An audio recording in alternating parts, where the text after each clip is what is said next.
இன்றைய நாட்கள் அனைத்தும் முருகப்பெருமானின் அருளால நிச்சயம் உங்க வாழ்க்கையில ஒரு நல்ல மாற்றம் காத்திருக்குங்க. உங்களுக்கு முருகப்பெருமான் பிடிக்கும்னா ஓ முருகா போற்றி எனும் மந்திரத்தை 3 முறை பதிவிடுங்க. இன்னைக்கு இந்த ஒரு வீடியோ பதிவுல முக்கியமான ஒரு தகவலை தான் சொல்ல போறோம். அது என்னன்னு பார்த்தீங்கன்னா, உங்க வீட்டு பூஜை அறையில பள்ளியினுடைய நடமாட்டம் இருக்கா? குறிப்பாக இந்த ஒரு விஷயத்தை இன்றிலிருந்து கவனிச்சு பாருங்க. நிச்சயம் நல்ல மாற்றம் காத்திருக்கு. வீட்டு பூஜை அறையில பல்லு இருந்தா என்ன மாதிரியான பலன்கள் உங்களுக்கு உண்டு? மேலும் பார்த்தீங்கன்னா, வீட்டு பூஜை அறையில கட்டாயம் இருக்க வேண்டிய சில பொருட்கள், அதனால நமக்கு கிடைக்கக்கூடிய நன்மைகள் என்னன்னு தெரிஞ்சுக்க வீடியோவை கடைசி வரைக்கும் ஸ்கிப் பண்ணாம பாருங்க. மேலும் புதியவராக இருந்தீங்கன்னா மறக்காம சேனலை சப்ஸ்கிரைப் பண்ணிட்டு கூடவே இருக்க பெல் பட்டனை கிளிக் பண்ணிக்கோங்க. தனிப்பட்ட முறையில் உங்கள் ஜாதக ரீதியாக ஏற்படக்கூடிய பிரச்சனைக்கு சரியான ஒரு பரிகாரத்திற்கும் வீடியோவில் டிஸ்கிரிப்ஷன் கீழே ஒரு நம்பர் கொடுத்துருக்கோம். அந்த நம்பருக்கு நீங்கள் கால் பண்ணி தெரிஞ்சுக்கலாம். வாங்க நண்பர்களே, வீடியோக்குள்ளே போகலாம். நமக்கு நல்லது கெட்டது நடக்கக்கூடிய எல்லா விஷயத்தையும் பார்த்திங்கன்னா இந்த வாயில்லாத ஜீவன்களுக்கு தெரியும்னு சொல்லுவாங்க நம்ம வீட்டில் இருக்கக்கூடிய பெரியவங்க. மனிதருக்கு நம்முடைய கண்ணுக்கு தெரியாத சில விஷயம் கூட பார்த்தீங்கன்னா இந்த வாயில்லாத ஜீவன்கள் சொல்லக்கூடிய நாய், பூனை, பசுமாடுன்னு பறவைகள்னு வீட்டில் வளர்க்கக்கூடிய பழக்கம் நம்மிடம் பாரம்பரியமாக இருக்குது. அந்த விலங்குகளுக்கு தெரியும். அதே போல் பார்த்தீங்கன்னா காலகாலமாக நம்ம வீட்டில் நடக்கக்கூடிய கஷ்டத்தை இந்த வாயிலா ஜீவன்கள் பார்த்தீங்கன்னா தன்னகத்தை ஏற்றுக்கொள்ளுதுங்க. அதனால தான் திடீர்னு நம்ம வளர்க்கக்கூடிய பார்த்தீங்கன்னா நாய், மாடு இறப்பது போன்ற அசம்பாவிதங்களும் ஏற்படுது. வீட்டுக்கு ஏதாவது ஒரு துன்பம் வரக்கூடிய சமயத்தில் வீட்டில் இருக்கக்கூடிய நாயோ, பசுவோ, இல்லைன்னா பறவையோ, இல்லை ஏதாவது ஒரு உயிரினம் நாம் வளர்க்கும் ஒரு வாயிலா ஜீவன் நமக்காக ஒரு பார்த்திங்கன்னா உயிரை விடுன்னு சொல்லுவாங்க. இதே அனுபவத்தில் நீங்கள் பார்த்துருந்தீங்கன்னா மறக்காமல் உங்களுடைய அனுபவத்தை கமெண்ட் பண்ணுங்கள். இப்படி வாயில்லா ஜீவன்களுக்கு நமக்கு எப்போது ஒரு பந்தம் இருந்துகிட்டே இருக்குங்க. அதே போல் இந்த பள்ளிக்கும் நம்முடைய வாழ்க்கையில் நடக்கக்கூடிய நல்லது கெட்டது சக்தியை பற்றின இந்த பள்ளிக்கு முன்கூட்டியே தெரியக்கூடிய சக்தி இருக்கா? நம்ம வீட்டில் இருக்கக்கூடிய இந்த பள்ளியை தான் குலதெய்வத்தின் ரூபமாக நம்முடைய முன்னோர்கள் பார்த்திங்கன்னா பார்த்துருக்காங்க. பல வீடுகளில் பள்ளி நடமாட்டம் இருக்கும், பள்ளி இல்லாத வீடே இல்லைன்னு கூட சொல்லலாங்க. ஏன்னா நிச்சயம் ஒரு பள்ளியாவது வீடில் பார்த்துருப்பீங்க. அப்போது தான் அந்த வீட்டில் எந்த பிரச்சனையும் இல்லைன்னு எடுத்துக்கலாம். அமானுஷ்ய சக்திகள் இருக்கக்கூடிய இடத்துல பள்ளி நடமாட்டம் இருக்காதுன்னு ஒரு நம்பிக்கையாகவும் சொல்கிறாங்க. உங்களுடைய வீட்டில் நீங்கள் இன்னைக்கு கவனித்து பாருங்கள், உங்கள் வீட்லேயும் பள்ளி இருக்குதா? அப்படி இருக்குதுன்னா அதை அப்படியே விட்டுடுங்க. உணவுப் பொருள் மட்டும் நீங்கள் சாப்பிடக்கூடிய பொருட்களை மட்டும் விழாமல் பார்த்துக்கோங்க. விழும் பள்ளியை அடித்து கொண்டு வெளியில் போட்டிங்கன்னா அது பாவம் தாங்க. சில பேர் வீட்டில் பீரோவுக்கு அடியிலையும் பூஜையில் சுவாமி படத்துக்கு பின்னால் பள்ளி இருக்கும். இது ஏதாவது ஒரு வித சத்தத்தை எழுப்பாது. ஆனால் ஒரு வீட்டில் பள்ளி இருந்து அது சத்தம் எழுப்பலைன்னா கூட ஏதாவது ஒரு அபசகுணத்தை உங்களுக்கு அறிகுறியாக காட்டுங்க. வாரந்தோறும் இதனால் வெள்ளிக்கிழமை நாளாக குலதெய்வத்தை நினச்சி உங்கள் வீட்டிலேயே பால் சாம்பிராணி போட்டு அந்த புகையை வீடு முழுவதும் நீங்கள் காண்பித்தீங்கன்னா, இதை தொடர்ந்து 5 வார வெள்ளிக்கிழமை நாளில் செய்து வந்தீங்கன்னா, இந்த ஒரு பரிகாரம் தொடர்ந்து செய்து வந்தாலும் உங்கள் வீட்டில் பள்ளியின் சத்தம் போட ஆரம்பிச்சிடும். மேலும் இது வீட்டுக்கு பார்த்தீங்கன்னா ஒரு நல்ல விதமான அதிர்வலை ஏற்படுத்துங்க. அதே போல் நீங்கள் சில நல்லது கெட்டதை சிந்திக்கும் போதோ இல்லை முடிவு எடுக்கும் போது தடுமாறும் போது பள்ளி சத்தம் போடு, இதை நீங்கள் கேட்டிருக்கீங்களா? அப்போது நம்மை அறியாமலே நமக்கு ஒரு பாசிட்டிவ் எனர்ஜியை இந்த பள்ளியின் சத்தம் நமக்கு தருங்க. இந்த வேலையை செய்தால் சரியாக வரும்னு தீர்மானத்தை கூட நம்மளால் எடுக்கலாம். இப்படி பள்ளியின் சத்தம் நமக்கு நன்மை அளிக்கும்னு சொல்லலாம். அதே போல் பள்ளி சத்தம் போடாமல் இருக்கும் பட்சத்தில் கவலைப்படாதீங்க. இந்த பால் சாம்பிராணி தூபம் போடுங்க. நிச்சயம் உங்கள் வீட்டில் பள்ளியினுடைய சத்தம் மீண்டும் கேட்கும். அதே போல் பள்ளி நமக்கு சொல்லக்கூடிய சில பலன்கள் பார்த்திங்கன்னா, நம்முடைய பூஜை அறையில் பள்ளியை கண்டா நம்ம வீட்டில் செல்வம் நிச்சயம் பெருகுன்னு அர்த்தங்க. நம்ம வீட்டு நுழைவாயில் ஒரு பள்ளியை பார்த்தோன்னா நம்முடைய முன்னோர்களின் ஆசி நமக்கு கிடைப்பது உண்டுன்னு சொல்லலாம்.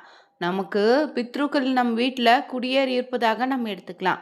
அதே போல் நம்ம வீட்டு நுழைவாயில் பார்த்தீங்கன்னா இறந்த பள்ளியை பார்த்தா அது கெட்ட சகுனத்தின் அடையாளமாக இருக்குங்க.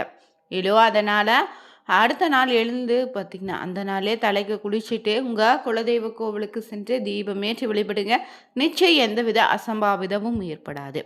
அடுத்ததாக இரவில் பள்ளி சொல்லக்கூடிய பலன்னு பார்த்திங்கன்னா, பல தருணங்களில் கனவுகளை பள்ளியை நீங்கள் பார்ப்பீங்க.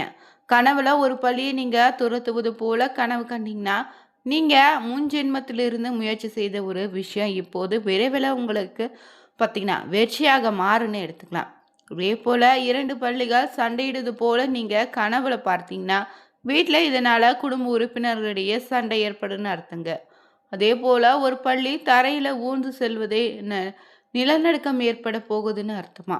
பெரும்பாலும் நம்ம கண்ணில் படக்கூடிய பள்ளியால் நமக்கு செல்வம் பெருகுன்னு அர்த்தம் உண்டுங்க. லக்ஷ்மி தேவி நம் வீட்டில் குடியேறுகிறான்னு எடுத்துக்கலாங்க. உங்களுடைய வீட்லேயும் பள்ளி இருந்தால் எப்போது உங்களுடைய வீட்டில் தானியங்களுக்கு குறைவு இருக்காது. எப்போது உங்களுக்கு வீட்டில் உணவு தானியங்கள் நிரம்பியே இருக்குன்னு அர்த்தங்க. மேலும் பார்த்தீங்கன்னா வீட்டு பூஜை அறையை நம்ம பராமரித்தாலே நம்ம வீட்டு பார்த்தீங்கன்னா செல்வ கடாட்சத்தோடு எந்தவித பிரச்சனையும் ஏற்படாமல் இருக்கும். தினமும் காலை மாலைன்னு 2 நேரமும் வீட்டு பூஜை அறையில் இறை வழிபாடு செய்வது ரொம்ப நல்லதுங்க. கோவிலுக்கு செல்ல வழிபடுவதாக இருந்தாலும் வீட்டிலே நீங்கள் வழிபடுவதாக இருந்தாலும் சில வரைமுறைகள் இருக்குது. அதை தெரிஞ்சு கொண்டு வழிபடுங்க, இன்னும் சிறப்பான பலன் உண்டு. உங்களுடைய வீட்டில் பாசிட்டிவ் எனர்ஜி அதிகரிக்க செய்யக்கூடிய இடங்களில் முக்கியமான ஒன்றுனா இந்த பூஜை அறை தாங்க. வீட்டில் நீங்கள் எப்போதும் தெய்வீக தன்மையும் பாசிட்டிவ் எனர்ஜியும் நிறைந்திருக்க வேண்டும்னா பூஜை அறையை எப்படி வச்சிருக்கலான்னு இந்த வீடியோவில் நம்ம பார்க்குறோம். அந்த வகையில் எத்தனை விதமான சுவாமி படம் சிலைன்னு நீங்கள் வச்சுருந்தாலும் உங்களுடைய இஷ்ட தெய்வங்கள் உள்ளிட்ட பல வைத்திருப்பீங்க. ஆனால் சுவாமி படங்களையும் தாண்டி பூஜை அறையில் பார்த்திங்கன்னா கண்டிப்பாக இருக்க வேண்டிய பொருட்கள் வழிபடக்கூடிய முறைகள்னு சில இருக்குது. அந்த வகையில் வீட்டில் பார்த்தீங்கன்னா மகாலட்சுமியின் அருக்கடாட்சம் நிறைந்திருக்க வேண்டும் நினச்சிங்கன்னா பூஜை அறையில் கண்டிப்பாக பார்த்தீங்கன்னா மகாலட்சுமி வாசம் செய்வதாக சொல்லக்கூடிய பொருளில் ஒன்றான கண்ணாடி கட்டாயம் இருக்கணும். இதற்கு தினமும் பூஜை செய்யும்போது தீபதூப ஆராதனை காமிங்க. இந்த கண்ணாடியில் தெய்வத்தின் உருவமும் அதே போல் அமாவாசை நாட்களில் உங்களுடைய முன்னோர்களின் உருவமும் பிரதிபலிப்பதால் அவர்களின் அருளோ ஆசையும் நமக்கு எப்போது வீட்டில் நிலைத்திருக்குங்க. அதே போல் நீங்கள் பூஜையில் எவ்வளவு விலை உயர்ந்த தங்கம் வெள்ளின்னு பொருட்களான விளக்கு வைத்து ஏற்றி தீபம் ஏற்றி வழிபட்டாலோ இல்லை குத்து விளக்கு ஏற்றி வழிபட்டாக இருந்தாலும் ஒரே ஒரு அகல் விளக்கு என்பது கட்டாயம் இருக்குதுங்க பூஜையில். வீட்டில் இருக்கக்கூடிய தெய்வ சிலைகள்னு படங்களுக்கு நீங்கள் பூஜை செய்யும்போது வெறும் விளக்கேற்றி மட்டும் வச்சு பூஜை செய்யாதீங்க. கண்டிப்பாக ஏதாவது நெய்வேத்தியம் படைத்து பூஜை செய்யுங்க. நெய்வேத்தியமாக தினமும் ஒரு உணவு சமைத்து படைக்க முடியலனா கூட சிறிது கற்கண்டை வாங்கி வைத்து நெய்வேத்தியமாக படைத்து வழிபடலாம். அடுத்தபடியாக பார்த்தீங்கன்னா சுவாமி படங்களுக்கு முன்னாடி சிறிய கிண்ணத்தில் அரிசி பருப்புன்னு மங்கள பொருளை நிரப்பி வச்சுட்டு பூஜை செய்தீங்கன்னா ரொம்ப சிறப்புங்க. குறிப்பாக உங்கள் வீட்டு பூஜை அறையில் விநாயகனுடைய பாதத்திற்கு அருகே எப்போதுமே சிறிது அரிசி வைத்திருக்குங்க. இதனால் வீட்டில் எப்போதும் உணவு பற்றாக்குறை ஏற்படாமல் இருக்கும், வறுமை என்ற நிலையே ஏற்படாதுங்க. நீங்கள் பூஜை செய்யும்போது கண்டிப்பாக இருக்க வேண்டிய மற்றொரு பொருள் தண்ணீர் தாங்க. தண்ணீர் இல்லாமல் ஒருபோதும் பூஜை செய்யாதீங்க. பூஜை அறையில் எப்போதும் பஞ்ச பாத்திரத்தில் காலியாக வைக்காதீங்க. சிறிது தண்ணீரும் அதில் 1-2 துளசி இலைகளை போட்டு வைத்து இல்லைனா மலர்களை வைத்து பூஜை செய்வது ரொம்ப நல்லதுங்க. மேலும் உங்கள் வீட்டு பூஜை அறையில் பார்த்தீங்கன்னா இதை வச்சா போதும் உங்கள் வாழ்க்கையில் இருக்கக்கூடிய கஷ்டங்கள் நீங்கிடுங்க. அந்த மாதிரியான ஒரு பொருள் என்னென்னு தொடர்ந்து பார்த்துட்ருக்கோம். நம்முடைய வீடில் பூஜை அறைக்குன்னு ஒரு தனி இடம் ஒதுக்கணும். தினமும் பூஜை செய்வது உங்களுக்கு மன அமைதியும் நேர்மறையான அதிர்வுகளை நிச்சயம் உருவாக்கிடுங்க. மேலும் பூஜை அறையில் பார்த்தீங்கன்னா முன்னோர்கள் காலம் தொட்டு பூஜை அறையில் கண்ணாடி வைக்கக்கூடிய பழக்கம் இருந்திருக்கு. இது பார்த்தீங்கன்னா அதிர்ஷ்டத்தை இருக்கக்கூடிய சக்தி இந்த கண்ணாடிக்கு இருக்குங்க. குறிப்பாக நம்முடைய முன்னோர்கள் பார்த்தீங்கன்னா குலதெய்வம் பித்திருக்கள் போன்ற மறைமுக தெய்வங்கள் கண்ணாடியில் பிரதிபலிப்பதாக சொல்லப்படுது. அதனால தான் குலதெய்வம் எதுன்னு தெரியாதவங்க கூட பூஜை அறையில் நீங்கள் கண்ணாடிக்கு சந்தன போட்டு வச்சு வழிபட்டா குலதெய்வத்தின் அருள் உங்களுக்கு நிச்சயம் உண்டாகும். குறிப்பாக வீட்டு பூஜை அறையில் நீங்கள் கண்ணாடியை வைக்கும்போது அதன் திசை முக்கியம். கண்ணாடியின் கிழக்கு நோக்கியோ வடக்கு நோக்கியோ திசையில் வைக்க வேண்டும். புதிய பழுதற்ற கண்ணாடியை பயன்படுத்துங்க. கண்ணாடி மகாலட்சுமியினுடைய ஆதிக்கம் நிறைந்த பொருளுங்க. அதனால் இது வீட்டில் செல்வ செழிப்பையை கொண்டு வரக்கூடிய பொருளாக இருக்குது.